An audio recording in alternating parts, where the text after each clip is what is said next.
بسم الله الرحمن الرحیم. السلام علیکم کتونکو. کاشف عارف یم په خبر پریس کلب مخې ته موجود یم. د پنشن اصلاحات خلاف د اګیګا چې کوم عہدیداران دي هغه احتجاج وکړو. د دې سم مطالبات دي سره خبرې ترې کوو. ټول ناول خپل تعارف را سره وکړو بیا چې تاسو سم مطالبات دي هغه راته ووایي. جزاک الله کاشف صاحب ډیره مننه ډیره شکریا. عطا الرحمن صدر ینګ ټیچر اسوسییشن صوبه خیبر پختونخوا اګیګا خیبر پختونخوا ممبر یم.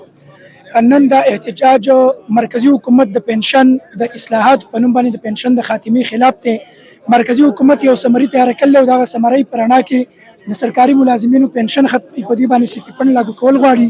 د پنشن زړه فارموله ختمول غواړي او دغه په نتیجه کې د پنشن مکمل خاتمه د غوي غرض دی.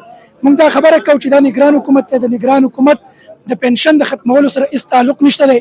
خپل الیکشن دی وکي د نگران حکومت کم دورانیه د خپل دغه سره د کارو ساتي او د ملازمینو په پنشن باندې د ډاکنه غورځي کپرس کدوې نقل لري کې د ملازمین به د دې خلاف راپاسي برپور आवाज به موږ چتاو برپور احتجاج وکاو او دا نگران حکومت په موږ په هیڅ طریقه باندې د ته پرې نګدو چې دا زموږ پنشن ختم کړي.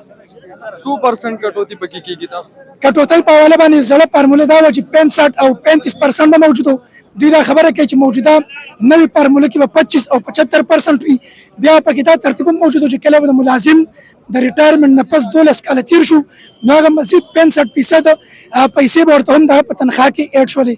خو لیکن په موجوده ټیم کې دا خبره کوي چې دغه پیسې به هم نه اډ کېږي او دا به چې مکمل طور ختم شي. دا یو پنشن د اخرنی 3 کالو په فارموله باندې دا به چې کیلکولیټ کېږي. دا ټول ظلم دی، زیاتې دی او موږ دا ظلم او زیاتې منل دې ته تیار نه یو. صحیح شو. ډېره مننه سر. تاسو به څه وایي په دې اړه باندې دا کوم اصلاحات چې کېږي نو دا ستاسو دپاره فایدهمند دي یا نقصان دي؟ بسم الله الرحمن الرحیم.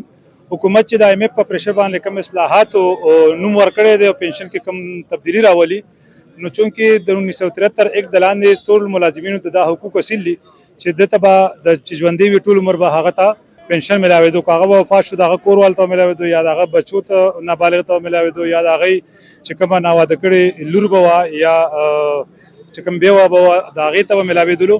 نو اوس دوی دا امینډمنټ پکې کوي چې یاره 10 سال پورې به هغه پنشن ملاوېږي. لہذا دا ظلم دی. او دویمه علاوه د 35% نه چې 25% کم کمپوټیشن کې دا هم موږ سره ظلم دی. بل د پنشن کیلکولیشن به چې کېدو هغه په اخري تنخواه باندې کېدلو.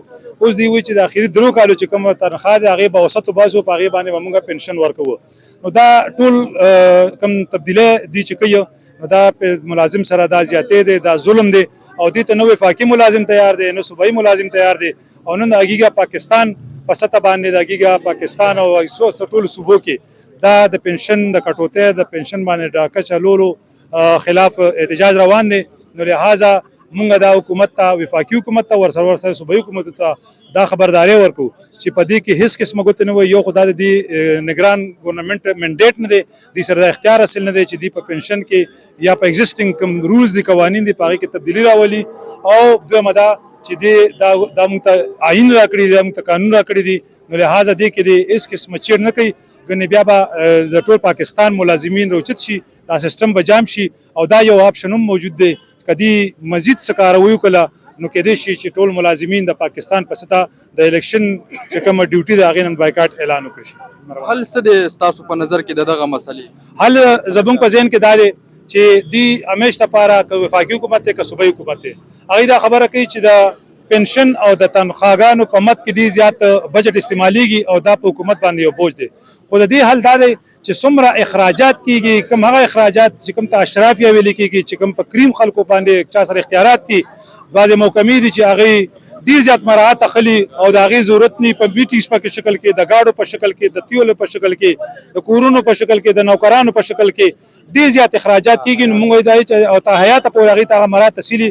لہذا دغه اخراجات د حکومت کم کړي نو انشاءالله زموږ بجټ به چې هم سټیبل شي او دا مسله به د پنشن او د تنخواه هم نه پیدا کېږي. صحیح شو. ډېره مننه. کتونکو تاسو د دې مطالبات واورېدل. دوی وایي چې که چېرې زموږ دغه مطالبات ونه منل شو نو موږ به په ملکي سطح باندې یو لوی احتجاج ریکارډ کوو. مننه.